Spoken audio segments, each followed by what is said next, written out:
కనుక నేను దేవునికి సమాధానం చెప్పాలి.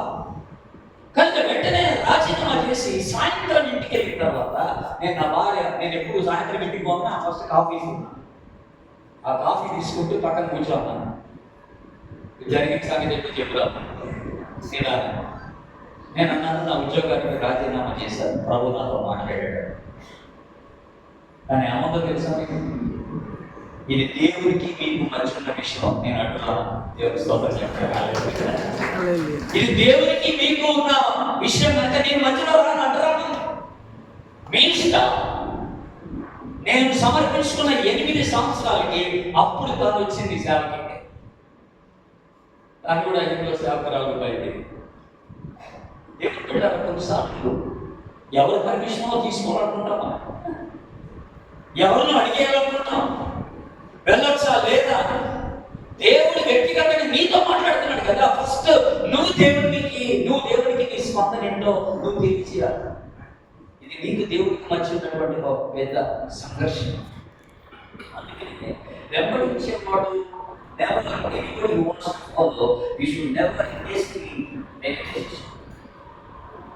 తొందరపడి ఎప్పుడు నిర్ణయం తీసుకోకూడదు. ఒకసారి లూకాసు 14 Luke's Gospel chapter 14 chapter 14 verse 28. నేను 28వ వచనం చదువుతున్నాను. 28వ వచనం. మీలో ఎవరైనాను ఒక నూతనము కట్టింపగోరిన ఎడల దానిని కొనసాగించుటకు కావలసినవి తన యొక్క ఉన్నవో లేదో అని కూర్చుండి తప్పుడుపడి మొదట లెక్క చూచుకొనిన ఎడల అతడు దాని పునాది కొనని ఎడల అతడు దాని పునాది వేసి ఒకవేళ దానిని కొనసాగింపలేకపోయినందున చూచువారందరూ ఈ మనుషుడు కట్ట మొదలు పెట్టిన కానీ కొనసాగింపలేకపోయినని చూచి ఎగతాళి చేయరు కదా. అర్థమవుతుంది మీకు? ఒక గోపురం కట్టేవాడు దానికి ఎంత ఖర్చు అవుతుందో, ఎంత కావాలో, కడులు కూడా ఎంతో, నెగులు కూడా ఎంతో, ఎంతమంది పనివాడు అవసరమో ఇవన్నీ క్యాల్కులేట్ చేసుకోవాలంటే everybody wants to build it up. ఇంత క్యాల్కులేషన్ చేసుకొని అసలు నేను ఈ పని స్టార్ట్ చేయొచ్చా లేదా అని ఆలోచన చేసుకోవాలంటే దేవుడు. అట్లాగే 31వ వచనంలో మరొక మాట అన్నాడు. 31వ వచనంలో, మరియు ఏ రాజైనను మరొక రాజుతో యుద్ధం చేయబోతున్నప్పుడు తన మీదకి 20,000 మందితో వచ్చు వారిని 10,000 మందితో ఎదిరింప శక్తి తనకు కలుసో లేదు అని కూర్చుని మొదట ఆలోచించబడా. ఒక రాజుగారు యుద్ధానికి వెళ్ళేవాడు కూడా తన దగ్గర ఆ యుద్ధానికి సరిపడు బలగం ఉందో లేదో చూసుకోవాలా. A king has to see whether he has enough soldiers or not to go and fight with the enemy. దేవుని బిడ్డలారా, చాలా అవసరం. ఈ రోజు చాలా మంది ఇవాంజలిస్టిక్ మెథడ్స్ అన్ని కూడా ఎమోషనల్ కమిట్మెంట్ తో ఆధారపడి ఉన్నాయి, కానీ రీజనింగ్ లేదు అక్కడ. There is less reasoning and more emotional commitment. యేసు ప్రభువుని వెంబడించడానికి ఎంత పడితే అట్లా ఒక ఉద్రేకపూర్వకంగా ఏదో భావోద్రేకంతో మనం సమర్పణ చేసుకుంటున్నాం, కానీ దాని వెనకాల ఉన్నటువంటి ఆ యొక్క శ్రమ కానీ, కష్టం కానీ, నష్టం కానీ ఏది కూడా మనం ఆలోచన వేయడం.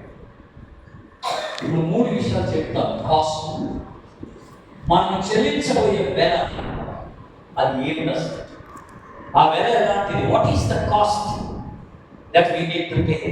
I want to give you 3 things on that.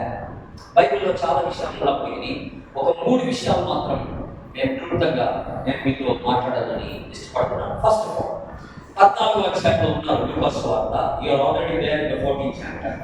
26వ వచనం ఒకసారి చూద్దాం. 26వ వచనం.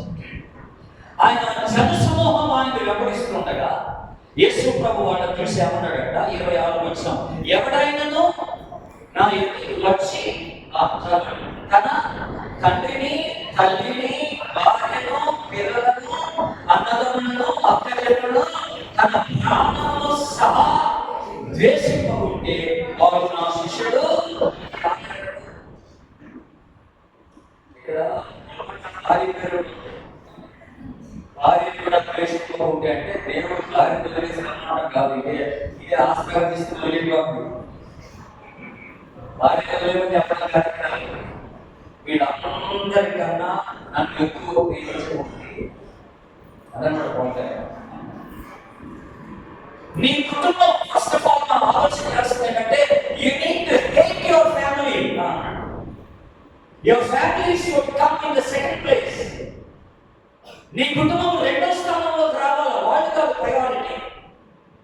దేవునికి నువ్వు సమర్పించుకుంటున్నప్పుడు, ఆయన సేవ చేయాలనుకుంటున్నప్పుడు, ఆయన వెంబడించాలనుకుంటున్నప్పుడు నీ కుటుంబం ప్రథమ స్థానంలో ఉండకూడదు, రెండో స్థానంలోకి రావాలా. యేసు ప్రభువు ప్రథమ స్థానంలో ఉన్నాడు. ఎవరికి ప్రయారిటీ ఇస్తాం అన్నది ఇక్కడ ప్రశ్న. కనుక ఒక వ్యక్తి సమర్పణ చేసుకుంటున్నప్పుడు